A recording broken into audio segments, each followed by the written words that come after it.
Alright guys, I want to make one more video quick today. As you can see, I've got a trailer load of lazy gilts waiting to go for a ride down the road. They are going to go back to my buddy's. He's going to buy them back for me, put them back into the breeding pen. So they are awaiting their ride today to get delivered. And I have 8 of them. These are all barrows except for there's one gilt in here. That one right there with the orange mark on her back, that's a gilt. The rest of them are all barrows. These are all destined for the meat plant on Wednesday. The smallest one I'm going to feed for probably another week or two to get it a little bit bigger. And a buddy of mine is coming for that one, and he's going to butcher it at home himself. So the pigs are finally getting out of here so I can get this all tore down. And I was going to do some work on my calf pen, but if I'm going to start building a new area for cattle next year, I don't see the point in moving this over 12 feet. I'm just going to get this stuff all tore down, get that taken back off the shed, and I can park equipment in the first 24 feet. Get this crap taken back down.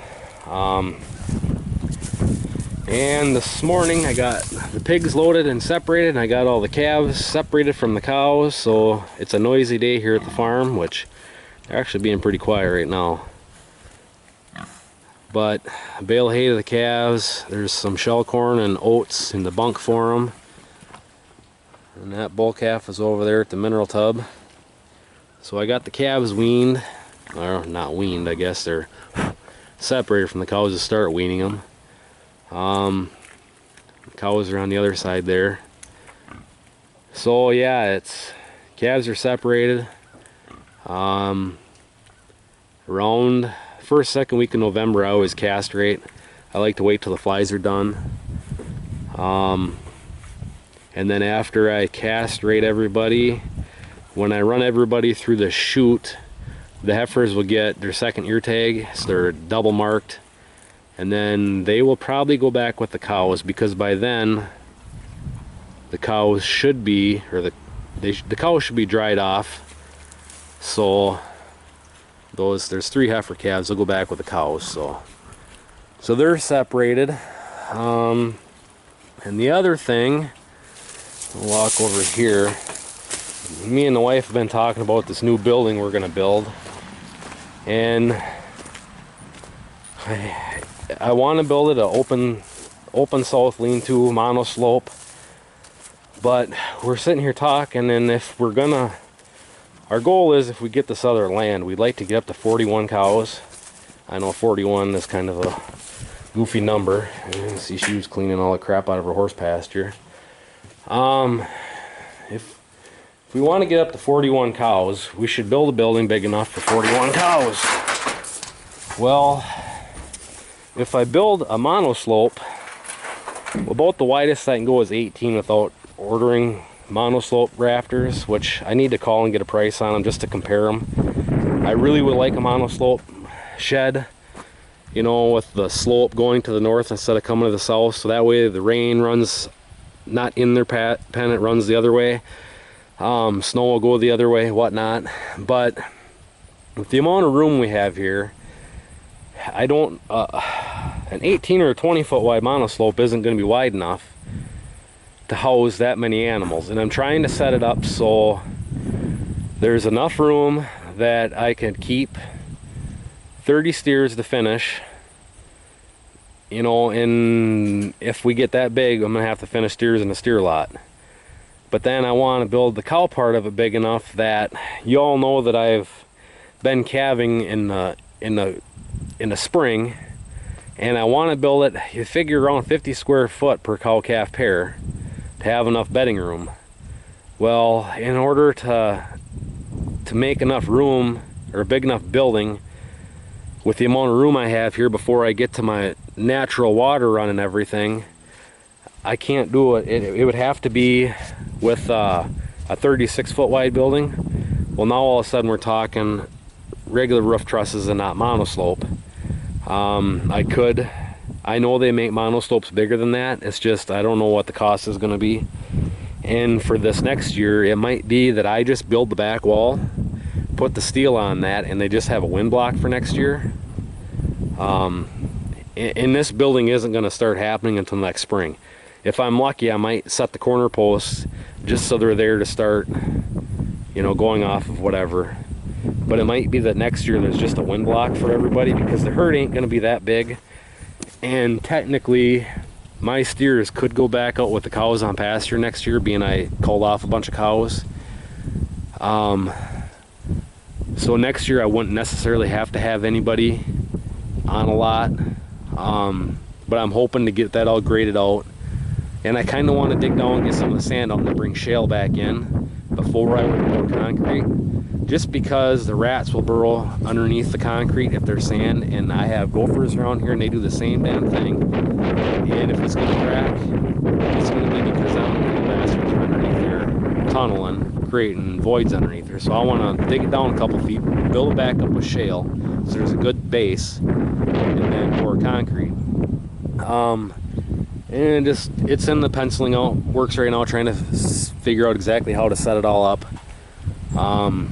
And then I don't know if I'm going to build an alley like this, or if I'm going to try and set up a bud box, but I do eventually want to finish this shed out to this cement.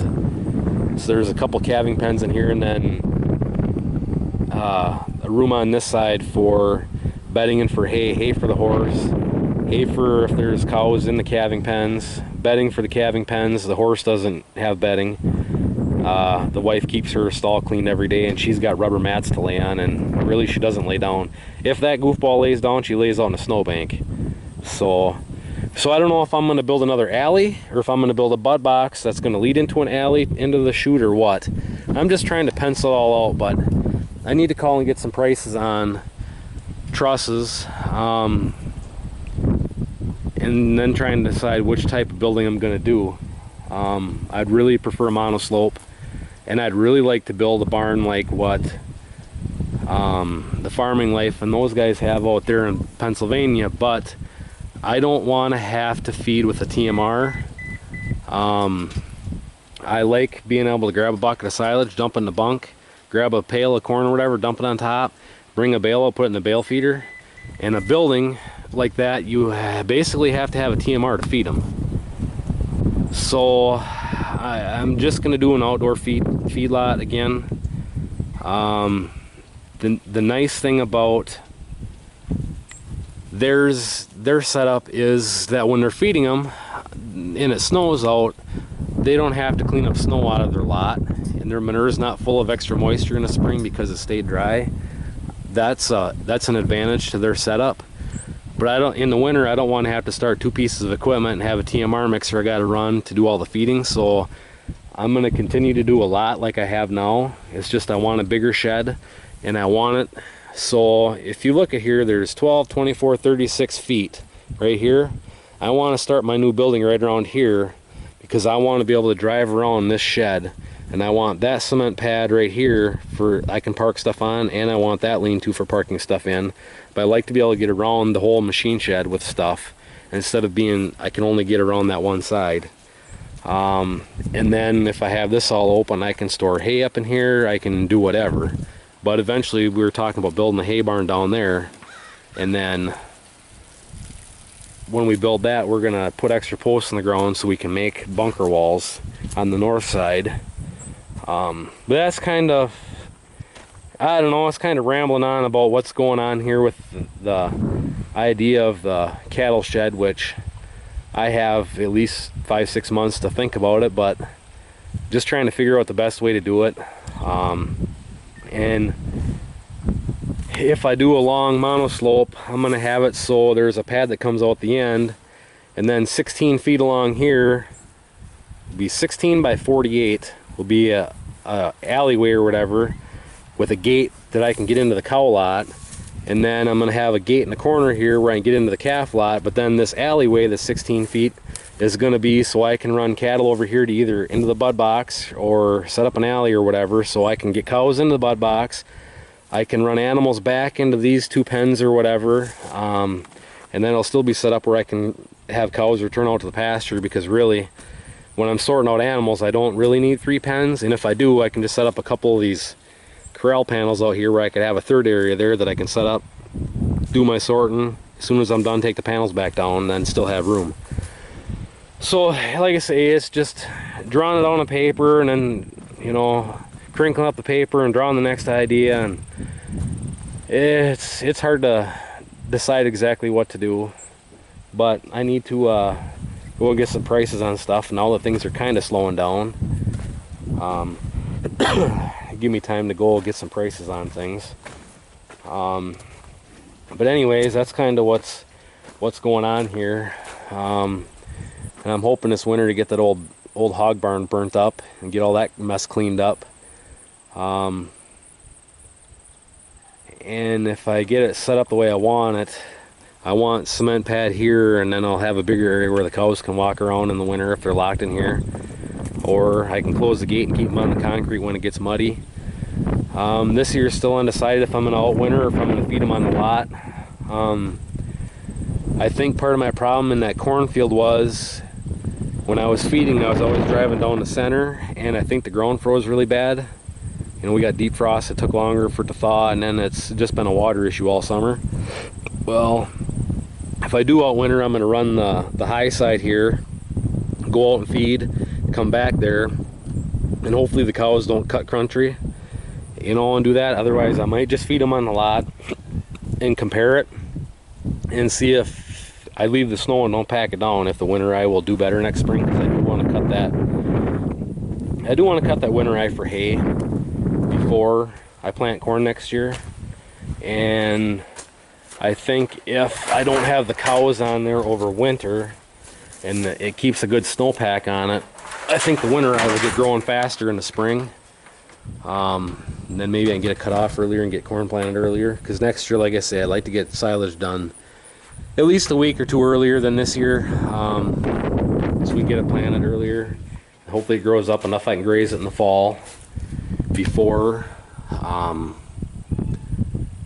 you know, before it snows, and then the winter I will leave grow again and do for hay again. Hopefully that works out. So yeah, that's kind of a little bit of rambling about this cattle barn and ideas and whatnot. I should just drop a bunch of ideas and make a video of it showing the ideas and get everybody else's opinion on it, because it's hard to make the final decision on which route to go.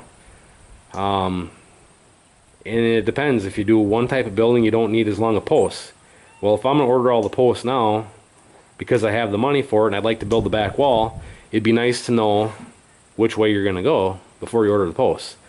But regardless, the back wall, if I were to order those posts are going to be the same height regardless of which style building I go. It's going to be the south posts that are going to make either, you know, have to be 8-9 foot longer or whatever.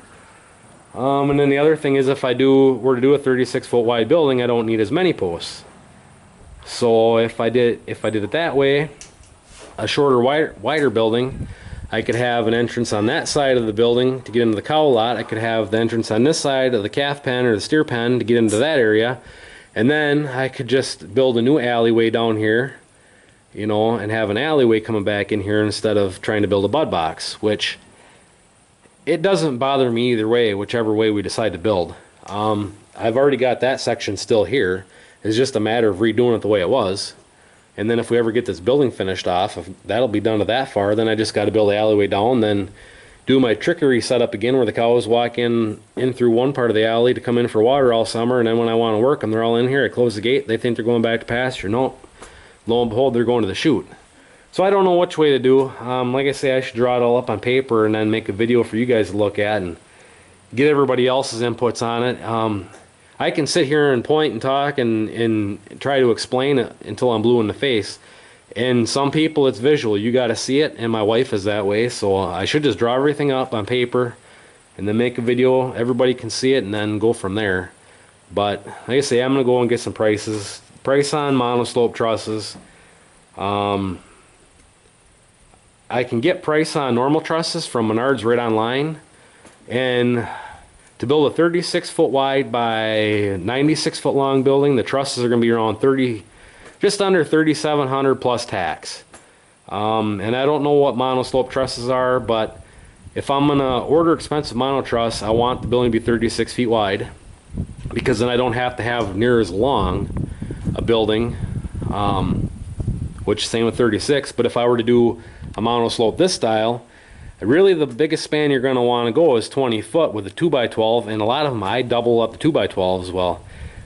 Yeah, I don't know if I want to go much wider than 20 foot with even doubled up 2x12s. You get any type of snow load on there. It's, you know, and I build them 6 foot on center.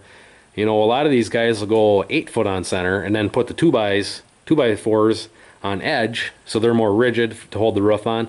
I'd rather put them 6 foot. They got a higher snow load, and then the 2x4s on top, your purlins, you can put them flat. And that's the way we built the whole pole shed. Those are, you know, a 40 or 50 pound snow load on 9 foot on centers. Well, when I built the pole shed, I put them 6 foot. That way they're even higher snow load, and then we could put the 2x4s flat. So that's just, I don't know, kind of rambling on yet, but I don't know if it's something anybody's interested in seeing me draw up plans or whatever, and helping me with ideas, whatever. Let me know, and I'll do it. Right now I'm looking for advice. So anyhow, guys, there's a second video today. The other video I'm going to post today. This video is going to go up tomorrow. But yeah, let me know what you guys think. So thanks for watching. Please comment, rate, and subscribe, and stay tuned for more.